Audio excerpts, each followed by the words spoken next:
सभी को जय सिया राम। रामचरितमानस सुंदरकांड दोहा संख्या 3। पुर रखवारे देखि बहु, कपि मन कीन्ह विचार। अति लघु रूप धरऊं निसि, नगर करऊं पैसार। बहुत सीधा सरल सा अर्थ है। मसक समान रूप कपि धरी, लंकहि चलेउ सुमिरि नरहरि। हनुमान जी ने मसक के समान, एक मच्छर के समान अपना शारीरिक आकार कर लिया, रूप कर लिया। तो यहाँ पर दोनों ही अर्थ आप लोग लगाइएगा कि एक तो अपने साइज को उन्होंने छोटा कर लिया, जिसकी क्षमता उनके पास थी। जो अष्ट सिद्धि और नव निधियां हैं, जिसका जानकी जी ने उनको आशीर्वाद दिया।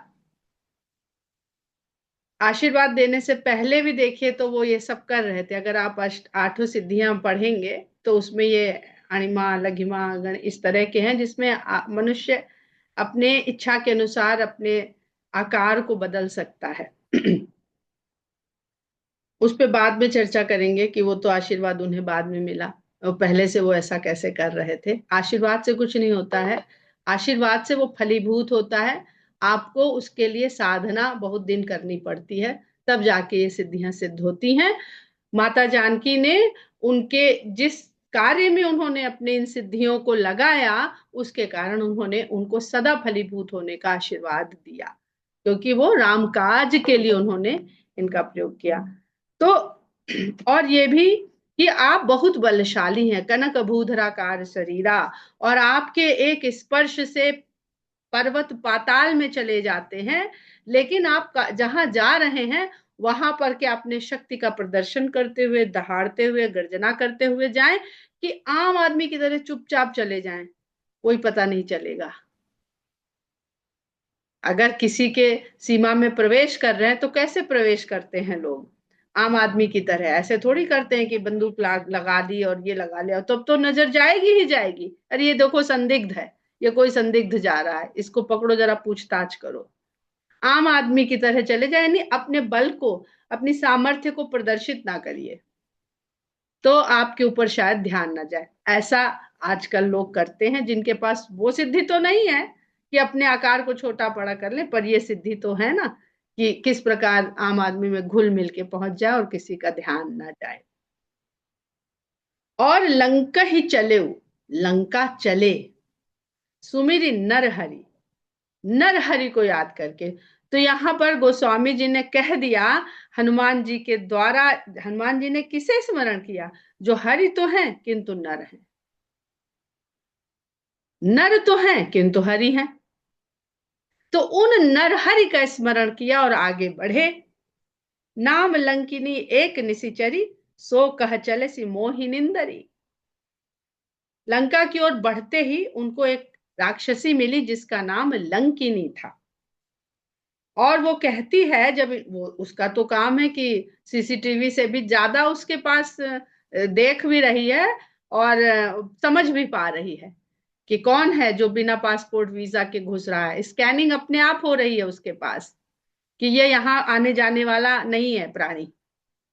हम लोग कुछ मॉल से अगर चुरा के निकल जाएं और उसका वो निकाला नहीं हो तो टी टी टी बोलने लगेगा, है ना, जब हम उसके गेट से निकलेंगे।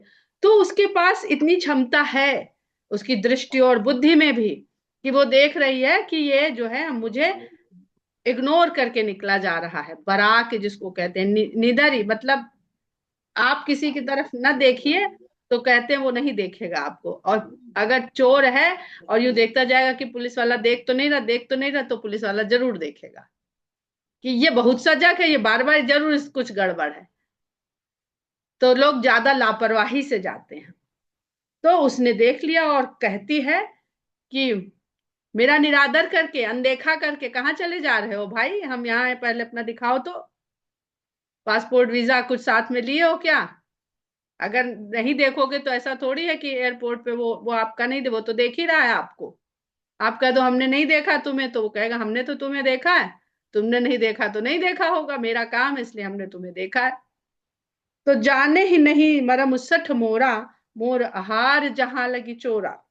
तो कहती है कि क्या तुम मूर्ख हो? तुम मुझे देख के यहाँ समझ नहीं रहे हो कि मैं यहाँ क्यों खड़ी हूं? मेरा मर्म क्या है यहाँ खड़े होने का? मेरा तो जहां तक इस संसार में चोर हैं वो सब मेरे आहार हैं, यानी मैं उन सबको दंडित करने वाली हूँ। मुठका एक महाकपि हनि रुधिर बमत धरनी धनमणि, उसका इतना कहना था कि हनुमान जी ने उसको एक मुठका मारी और वो रक्त वमन करते हुए धरती पर लुढ़क पुढ़क के गिर गई। अब इसमें क्या गलती करी उसने? वो तो अपना काम कर रही थी, और यही तो उसने कहा कि चोरी चोरी चले जा रहे हो चोर की तरह, और मेरा काम है चोर को ताकना। तो हनुमान जी को कुछ बात तो करनी चाहिए थी, पहले काहे मुक्का जमा दिया उन्होंने? उन्होंने मुक्का इसलिए जमाया कि तुम अपनी ड्यूटी ठीक से करती नहीं हो। तुम्हारी ड्यूटी है कि जहां तक चोर हैं वो सब तुम्हारे आहार हैं। तो सबसे बड़ा चोर तो सीता जी को चुरा के तुम्हारे यहाँ प्रवेश कर चुका है, तुमने उसको काहे नहीं खा लिया? उन्होंने इसलिए ने उसे मुटिका मारी, मुष्टिका प्रहार किया कि उनका राह रोक रही थी। उन्होंने इसलिए उसको दंडित किया, क्योंकि कहते हैं ना कि जो शनि देव हैं वो सबके कर्मों का फल प्रदान करने वाले देवता हैं। अब शनि देवता को तो रावण ने अपने यहाँ बंदी बना रखा है, अलग अलग कथाएं हैं। तो अब जब शनि देव बंदी है तो अपने कर्तव्य से विमुख होने वाले को या गलत कार्य करने वाले को दंडित कौन करे? तो हनुमान जी हैं, भगवान के दूत हैं, वो दंड भी देंगे। आप करा लीजिए, क्या कहते हैं उसे, ग्रहों की शांति के तमाम अनुष्ठान करा लीजिए, शनि शांत करा लीजिए, राहु शांत करा लीजिए, केतु शांत करा लीजिए, पर अगर कहीं गलती कर आए हैं कभी कहीं तो हनुमान जी की नजरों से बचेंगे नहीं। तो इसलिए उन्होंने उसको मुष्टिका प्रहार किया कि बहुत चोरों को ताकने वाली हो, वो बड़े चोर को क्यों जाने दिया? तुम्हें नहीं समझ में आया कि वो सबसे बड़ी चोरी करके तो वो चला भी गया। पुनि संहारी उठी सो लंका, जोरी पानी कर विनय सशंका। और उसे ये बोध हो गया कि हमने अपना कर्तव्य पालन ठीक से नहीं करा, और तुरंत हाथ दो हाथ पड़ते ना, सब कबूल देता, हाँ ये गलती हुई हमसे, हमने ये गलत किया। तो तुरंत अपने आप को संभाल के उठ खड़ी हुई और हाथ जोड़ करके डर के मारे विनती करने लगी, क्योंकि निश्चिंत थी कुछ भी करें, शनिदेव तो हमारे जो शासक हैं जिनकी हम सेवा में लगे हैं वो तो उन्हीं के यहाँ बंदी हैं। सैया भय कोतवाल अब डर काहे का। तो लंका के राजा को ये बात को सुंदर कांड में बहुत ध्यान दीजिएगा कि जितने भी लंका की ओर चलने पर हनुमान जी को लोग मिल रहे हैं या राम जी को मिलेंगे, उनका उद्देश्य रावण को प्रसन्न बनाए रखना है, क्योंकि सब डर में है रावण के, रावण के बल के डर में, रावण के अत्याचार के डर के कारण।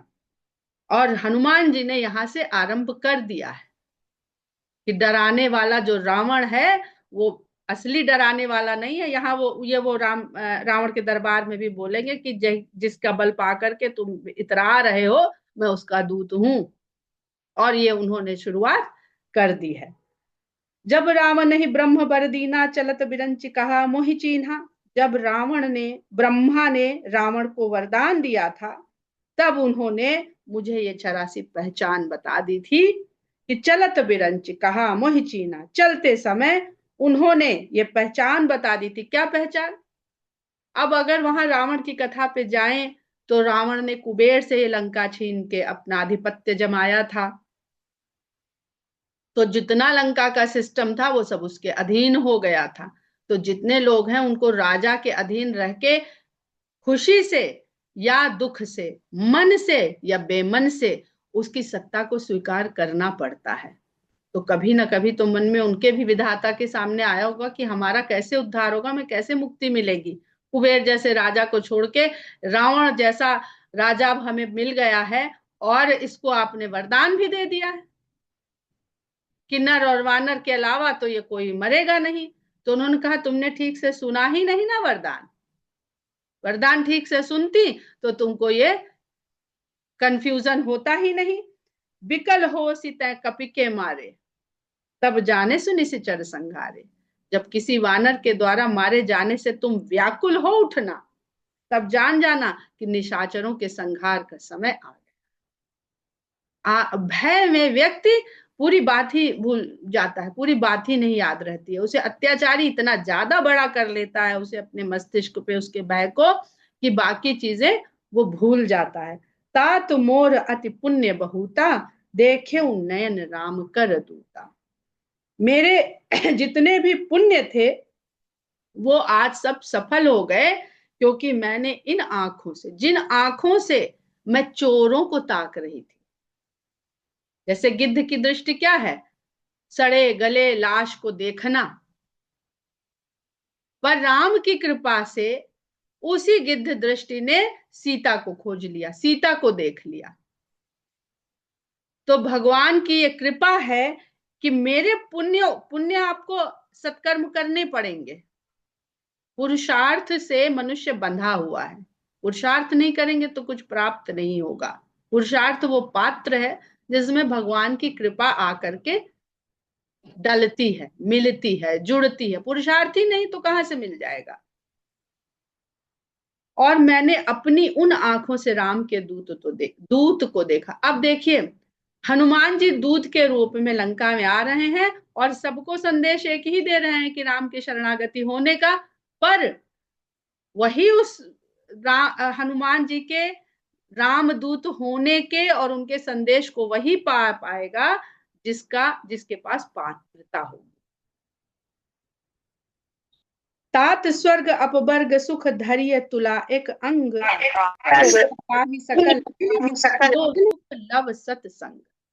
तो कहती है लंकिनी कि हे तात, आपसे मिलकर मुझे आज ये अनुभव हुआ, ये पता चला।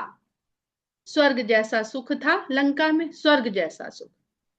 शायद स्वर्ग में भी उतने सुख नहीं होंगे जितने सुख लंका में रावण ने जुटा रखे थे। सारी नाग नर किन्नर अप्सराएं सब बताया ना गोस्वामी जी ने पहले, कैसी सुंदर सुंदर तो वहां कन्याएं थी। लेकिन मनुष्य को क्या चाहिए? मनुष्य को स्वर्ग भी चाहिए और मनुष्य को मोक्ष भी चाहिए, यानी शांति भी चाहिए।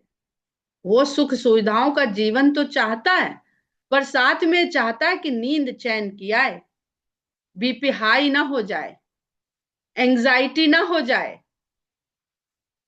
तो दो ही चीज है, स्वर्ग या अपवर्ग। तो स्वर्ग के साथ अगर अपवर्ग भी मिल जाए, मोक्ष भी मिल जाए, तो कहने ही क्या, यहाँ लंका में स्वर्ग तो बहुत है, मुक्ति नहीं है। सुख तो बहुत है पर शांति नहीं है, इसलिए हमारे यहाँ सुख शांति की बात करी जाती है। और कहती है उनको अगर तराजू के एक पलड़े पे रख दें, ये दोनों चीज भगवान की कृपा से, हमारे पुण्य कर्मों से ये दोनों भी मिल जाएं, तो भी जो सुख सत्संगति का एक क्षण है वही भारी रहता है। तो प्रभिसि नगर कीजे सब राजा काजा, हृदय राखी कौशलपुर राजा। तो कहती है जो रोकने के लिए खड़ी थी वही प्रवेश करवाती है। कहती है आप हृदय में कौशल नरेश का ध्यान करके इस नगर में प्रवेश करिए।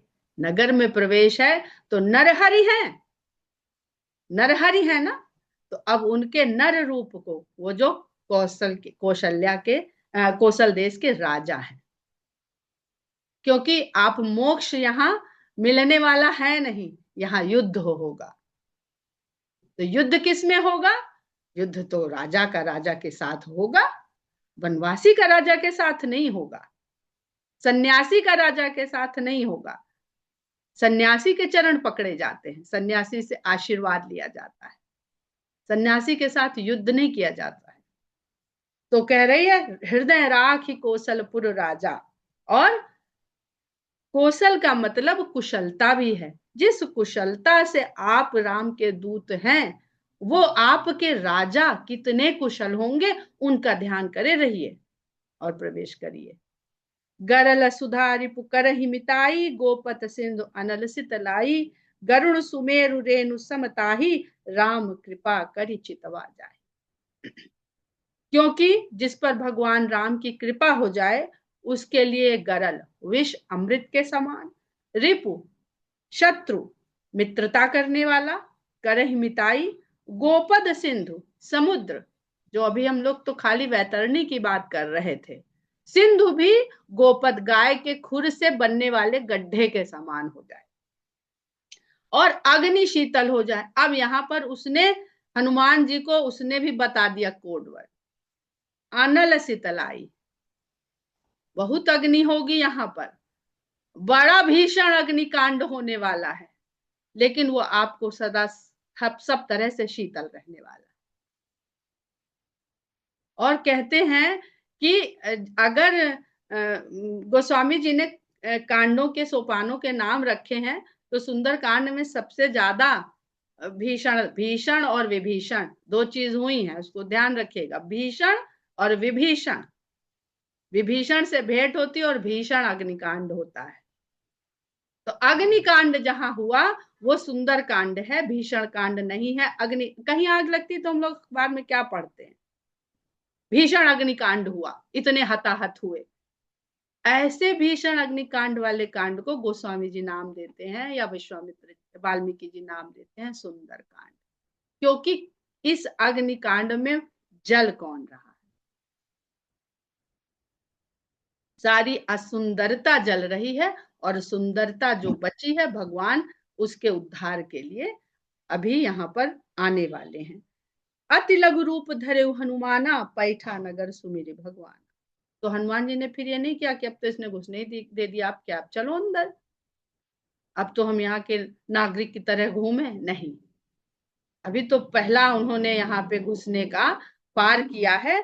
तो बहुत छोटा रूप धर के भगवान का स्मरण करके वो अंदर प्रवेश करते। वो कहती है कि हृदय राखी कौशलपुर राजा, और वो पैठा नगर सुमिरी भगवाना, कि ठीक है कौशल नरेश हैं, लेकिन मैं उन्हें भगवान की ही तरह, मेरे कार्य मैं जो भी करने आया हूं वो भगवान का नाम लेकर के वहां पर प्रवेश करते हैं। मंदिर मंदिर प्रति करि शोधा, देखे जहां तहां अग्नित जोधा, गयो दशानन मंदिर माही, अति विचित्र कही जात सुनाही, शयन किए देखा कपिते ही, मंदिर महु न दीख बैदे। ये जो चौपाइयां हैं ये सभी रहस्यमयी हैं, ये कुछ ज्यादा रहस्यमयी है। इसमें ऐसी बात प्रतीत होती है कि ये गोस्वामी जी ने क्या लिख दिया कि एक तो लंका में घुसे, जहां यहाँ क्या है वो, यहाँ सदा निश्चर कर बासा, और उनके भवन को गोस्वामी जी मंदिर लिख रहे, और विभीषण के भवन को भवन लिख रहे हैं।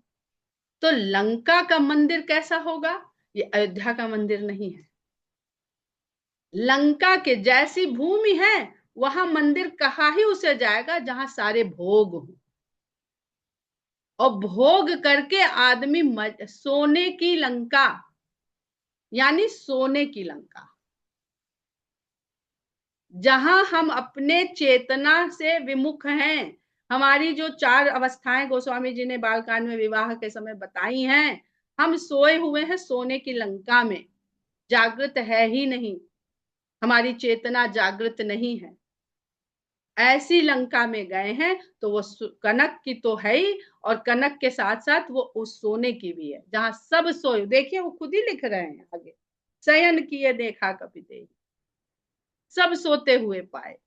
तो कहते हैं मंदिर मंदिर प्रति करि शोधा, हर एक मंदिर में जाकर उन्होंने शोधन किया। और एक तात्पर्य और है, उन्हें तो पता नहीं है कि किस भवन में सीता जी होंगी, तो वो तो सीता को खोज रहे हैं, उनकी खोज तो सीता के लिए है, भक्ति के लिए है, तो वो सीता को खोज रहे हैं, तो उनके लिए जहां जहां सीता की खोज की जा रही वो स्थान मंदिर है।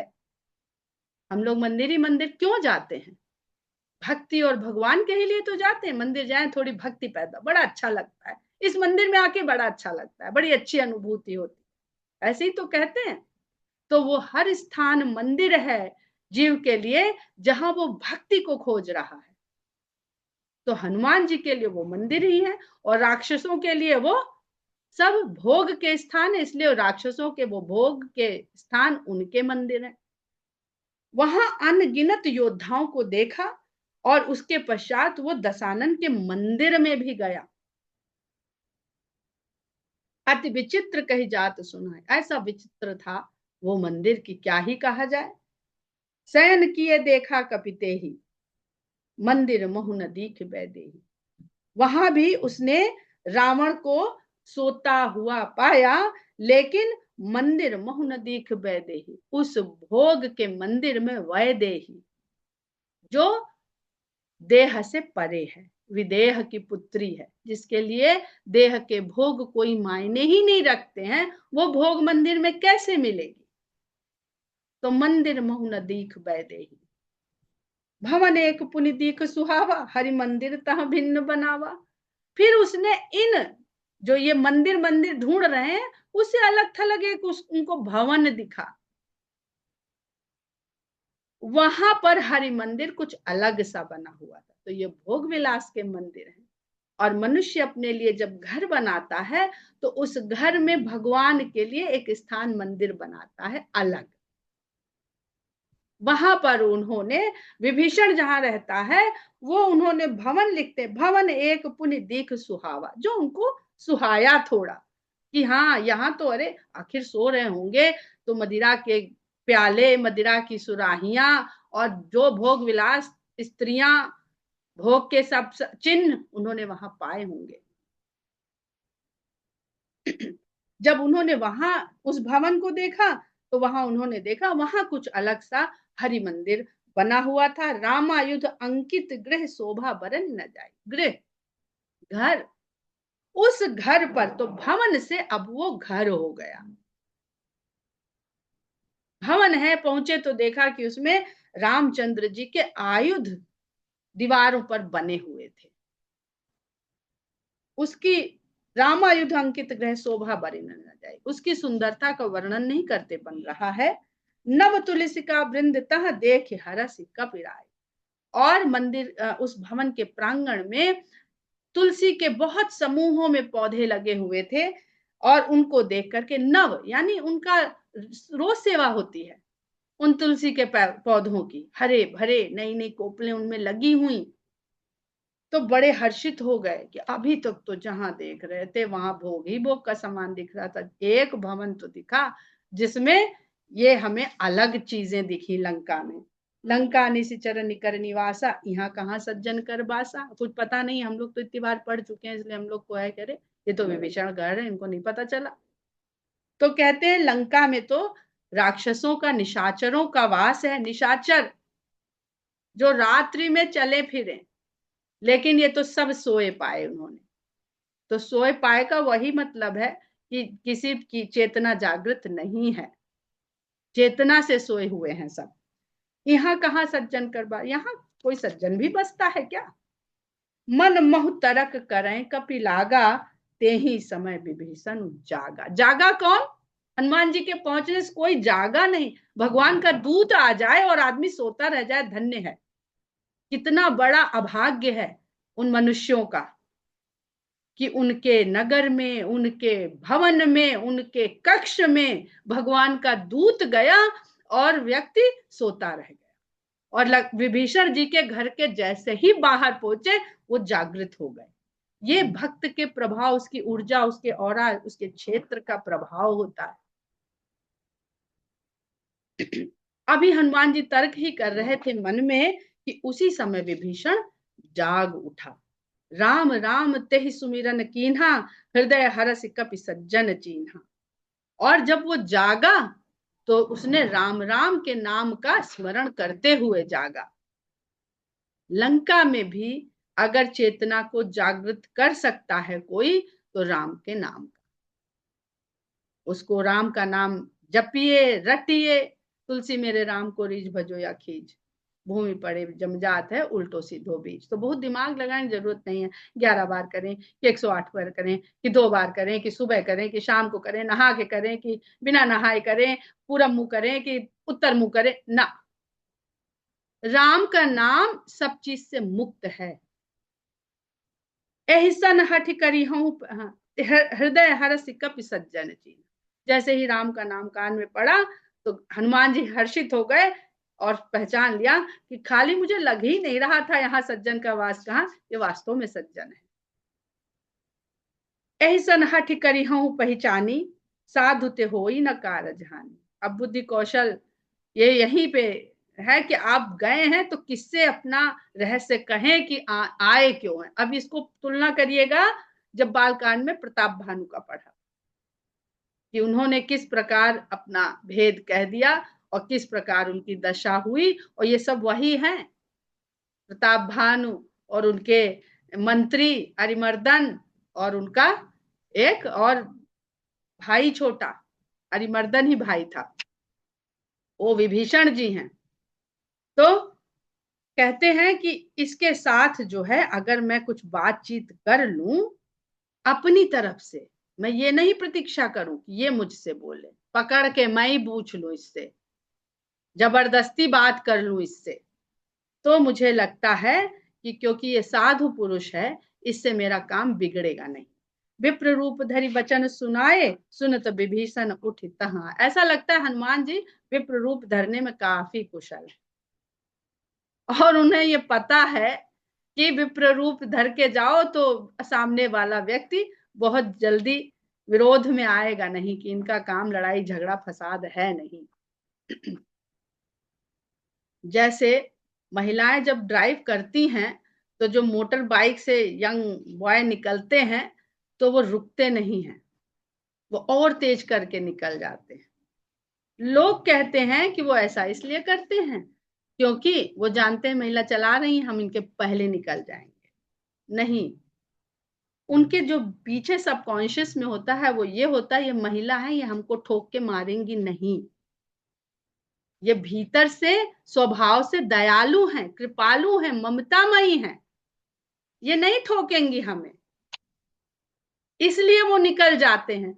तो हनुमान जी कह रहे हैं सज्जन है, इनसे बात कर लेंगे तो हमारा कोई नुकसान, हट करके ऐसे मोटरसाइकिल लड़के निकल जाते ना हट करके, तो ऐसे हनुमान जी ने यही निर्णय लिया। विप्र रूप धरि बचन सुनाए, कुछ बोलने लगे ब्राह्मण के रूप में, बढ़िया बढ़िया बातें करने लगे। सुनत विभीषण उठ तहाँ आए। विभीषण ने सुना आज तो कुछ अलग तरह की बात लंका में कोई कहने वाला आ गया है। तो दोनों लोग के लिए है कि उनको है सज्जन कहाँ है, उनको कहे यहाँ संत कहाँ है। संतों को तो मार के खा जाता है या अपने राक्षसों को खिला देता है। तो दोनों लोगों को एक दूसरे के प्रति जिज्ञासा हुई।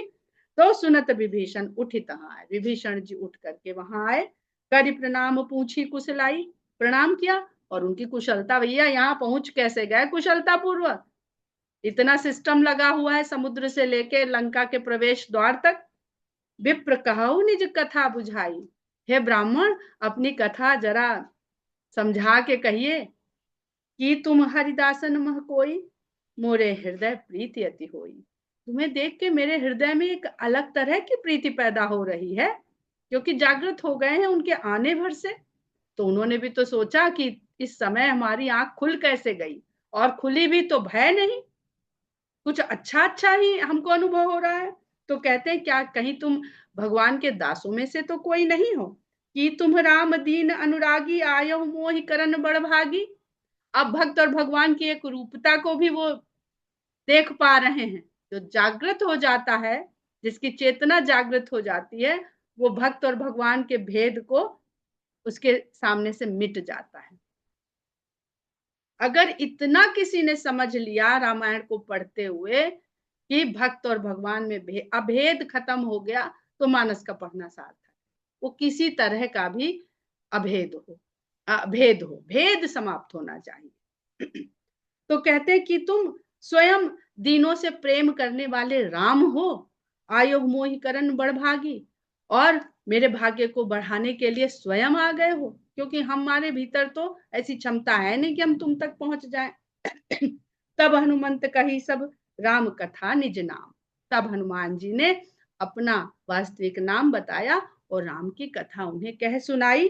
सुनत जुगल तन पुलक मन, मगन सुमिर गुण ग्राम। भगवान की कथा जिस समय हनुमान जी विभीषण जी को सुना रहे थे, तो उन गुणग्राम, उनके गुणों को सुनते हुए दोनों के जुगल तन, दोनों के तन पुलकित हो गए और मन मगन हो गए। कहने वाला भी पुलकित तन है, हर्ष में है और मन से मगन है, और सुनने वाला भी।